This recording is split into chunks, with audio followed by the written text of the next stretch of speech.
Derek was a nice guy. Well, at least for the murdered ex-wife turned corporate bounty hunter turned space pirate type of guy. He never overcharged you for his goods, and likewise never lowballed you on yours either. I know the term pleasant businessman is some kind of oxymoron for a space pirate, but it did really fit. Great mate to go along with. Always happy to lend a hand and always willing to share the profit equally after repair costs have been deducted, which is somewhat rare.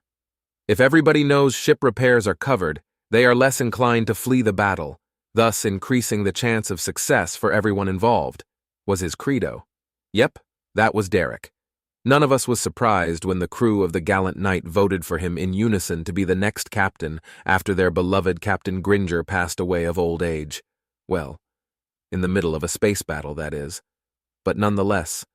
And the old hellhound may be damned, but dying of old age due to natural causes during a freaking space battle? What kind of epic pass-away is that, please?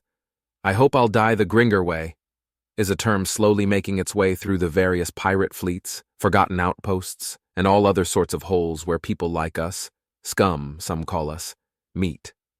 A pirate life well lived, and then dying just in time to leave more share for the rest of the crew as the captain's privileged part of the bounty is suddenly open for distribution among everyone. There is no easier way to cement your reputation in the afterlife. But back to Derek. Forgive me. I tend to float away from my stories. Well, I told you about his murdered ex-wife, that he became a corporate bounty hunter because of this. And, after having been fed enough corporate bullshit, and being kept separated from his promised bounty after a successful hunt, just one time too many, turned rogue and joined us? Yeah, but no one ever cared to ask what he did before. What job did he work for? Or what kind of education did he get as a child, if he had gotten any at all? Maybe asking one of these questions would have prevented the sad outcome. See, directly after Derek was declared captain, he announced a 3-week rest and relaxation vacation period on some tropical island planet with low security. That didn't make him many friends among other captains. As we all do know how a space pirate mind works, right? Pretty damn sure every crew will demand it soon, or at least when a new captain's vote is up. And of course they expect the newly appointed captain to pay for it, right? Curse you, Derek. Therefore, each and every single captain was delighted to hear that this was just a ruse. Some even snickered. No R&R, no tropical island, no exotic alien babes. Nothing. Instead, 3 weeks of hard shipbuilding labor in the space docks above Abraxas 4. First, the crew of the gallant knight laughed about the fleet. After their return, the fleet laughed about them. Life is fair after all. Derek even negotiated a nice discount due to adding his crew to the workforce. At least pure dock time is the most expensive part of every repair bill. After all, you can't have 2 ships in the same place. And the faster one ship is out of dock, the faster another one can take its place. Easy calculation for Derek. Easy calculation for the dockmaster. Like I said, Derek was a pleasant businessman. Although I'm inclined to believe that some of his crew did think differently of him after he pulled off that stunt. It's sad we can't ask them anymore. You'd think his crew would have thrown him out of the nearest airlock and distributed his wealth among the crew while setting aside the compulsory 10% share being donated to the unexpectedly deceased captain's fund for little space orphans. Yeah, no. As little as we do know about his past, as much did we all know about his love for medieval novels, knights, princesses, dragons, castles, kings, and that kind of shit. That was Derek's very own reason to join the gallant knight and no other ship. He loved that shit, and to some degree, even lived it. That's the reason he was so easy to get along with. Chivalry. Always vote to not attack unarmed vessels, to deny the looting of hospital or science vessels. He had his own codex, and one that many could get along with easily. So he took that, his passion, and held a speech that must have been one of a kind. It instantly vaporized all animosities and displeasantries. Of course, he promised them riches. Riches accumulated with methods never seen before, making them unique among all space pirates. He even got them matching sweaters, with their ship's logo and the slogan, "I'll hope I die the Gringer way." On the back, those damn sweaters are now sold even in Fed-controlled space. They turned into pop culture. Were we space pirates just a freaking joke to him?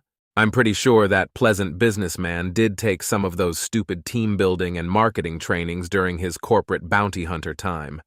Sadly, Derek never sought out a second opinion about his new weapon. The dockmasters don't care. They will happily add anything to your ship as long as you pay the bills and your ship gets enough distance between itself and the dock before it explodes. Heck, they are even happier if it still happens in their systems. Salvage rights are salvage rights after all. Every crew ferociously tries to avoid ending up on the blacklist of the Dockmasters Guild. Easiest way to do so? Claim their salvage. But I tend to drift away again. Just to be fair with this particular Dockmaster, there is a lot of weird, creepy, funny, and outright stupid stuff installed on pirate vessels. Sometimes it's just a trophy added to the ship. Sometimes it's a joke only crew members understand. Well, those who were alive when that thing was installed. And sometimes it's just out of a freaking psycho horror holo movie. So why care if somebody wants a fold-out lance added to his ship, right? And I mean, it could theoretically be useful in taking out satellites or smaller objects without the use of energy weapons, missiles, or point defense, which could give away your presence. But whole ships? What in the world was he thinking? That his chivalry will defy physics? The same cold, rational, outright mathematical, and absolutely emotionless physics that always tries to kill you here in outer space? If I have one piece of advice for you, it's this. Never ever, under any circumstance, lose your respect for physics. Never. Derek. Well, he did lose it, and it cost him dearly. Shortly after returning, he announced he would throw down the gauntlet on one of these feds captains and challenge him to a fair duel. What that meant? I'll make it short, as there is no sense in glorifying stupidity. The gallant knight took on the first Fed space vessel they found. In this case, the Holstein, a light corvette. Did you get that? Light corvette. It doesn't get any smaller than that. And what did he do?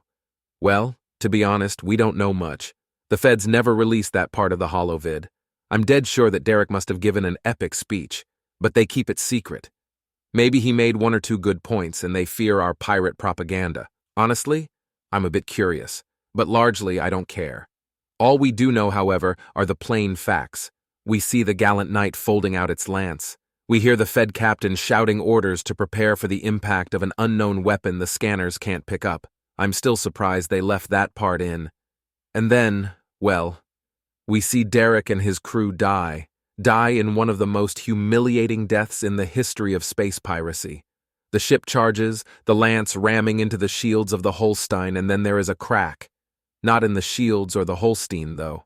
No, a literal crack in the gallant knight as the ship is ripped apart in two pieces when all the built-up kinetic energy is searching for the weakest point in order to escape, which in this case was the midship section of the gallant knight.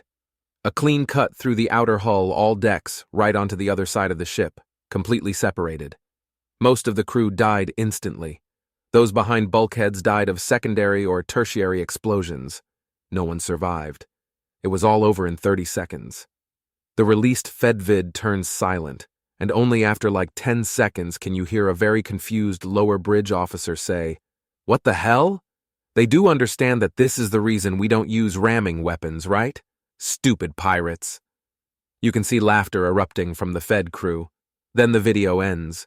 We hunted them down out of courtesy. After all, nobody is to laugh about such a fine captain, his crew, and ship. But many crews now demand explicit promises from everyone participating in a captain's vote to not do that thing, which Derek did. Some even call for mandatory education classes for captains. Are we now the freaking feds? Yeah, and that's why we don't do that lance thing anymore.